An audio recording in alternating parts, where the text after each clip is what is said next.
Doctor Poonam Yogesh Mahale, मी प्रभाग क्रमांक 24 ची शिवसेनेची अधिकृत उमेदवार आहे।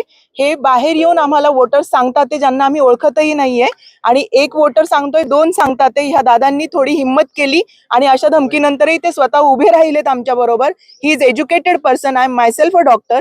मला असं वाटतं की ही लोकशाहीची थट्टा आहे जर हे अशा पद्धतीने काम होत असेल। आणि हे एकच केंद्र नाही, बऱ्याचशा केंद्रांवरून हे असे फोन्स येतात की असे प्रॉब्लेम येतात। मला असं वाटतं की ह्यामध्ये लक्ष घातलं गेलं पाहिजे, वेळीच लक्ष घातलं गेलं पाहिजे। आणि तिथे आम्हाला असंही एक्सप्लेनेशन देतात की उमेदवारांना अधिकार नाहीये मध्ये जाण्याचा किंवा मशीन बघण्याचा, which I feel is wrong.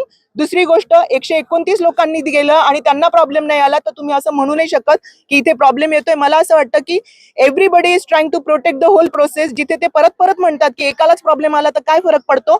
मला असं वाटतं प्रत्येक वोटरचं each and every vote is important. आमच्यासाठी प्रत्येक वोट इम्पॉर्टंट आहे। जर मतदार कंप्लेंट करतोय तर त्यांच्या कंप्लेंटकडे लक्ष दिलं गेलं पाहिजे। आम्हाला परत परत सांगतात की इथे आम्हाला मध्ये प्रोसेस थांबवता येणार नाहीये किंवा आम्ही फोनही करतोय बोलतोय तर पोलीस उचलून घेऊन जातील तुम्हाला, इथपर्यंतही त्यांना धमकवतात आहे।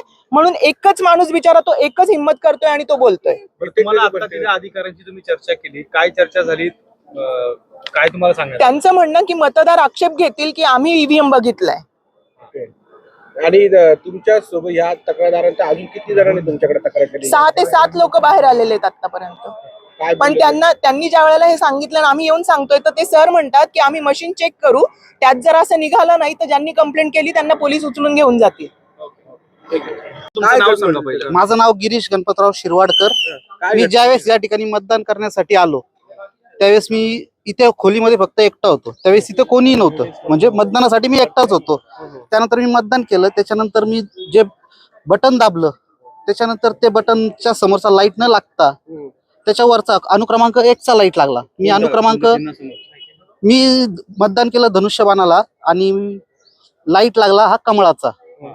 त्याच्यानंतर मी या ठिकाणी त्या अधिकाऱ्यांना कंप्लेंट सुद्धा केली तर त्यांनी मला असं सांगण्यात आलं तुम्ही लेखी स्वरूपात द्या। मी आता लेखी स्वरूपात सुद्धा इथं तक्रार केलेली आहे। तर लेखी स्वरूपात तक्रार करायच्या आधी सुद्धा त्यांनी मला असं सांगितलं की याचा नंतर शहानिशा होईल, याच्यात जर तुमचं खोटं निघालं तर तुम्हाला पोलीस केस होईल व तुम्हाला जेलमध्ये जावं लागेल। अशा प्रकारे सरळ सरळ मला त्यांनी धमकी दिली। फॉर्म फक्त काही नाही, त्याचं एक माझं त्याच्यात नाव होतं, यादी क्रमांक होता, बस एवढंच होतं आणि माझी सही होती। आणि अधिकारी कोण होते नेमके? त्यांचं नाव आता वाहक म्हणून होतं। किती नंबरला घडली? उमेदवाराचे प्रतिनिधी आहात की? प्रतिनिधी नाही, मी मतदार आहोत। वोटर आहेत पण माझ्या अशा संबंधात complaints झालं म्हणून मी आम्हाला तिथे ती मिळतात कंप्लेंट केली। तर मला त्यांनी असं सांगितलं हे साधारण झाला 1 पाऊण तास।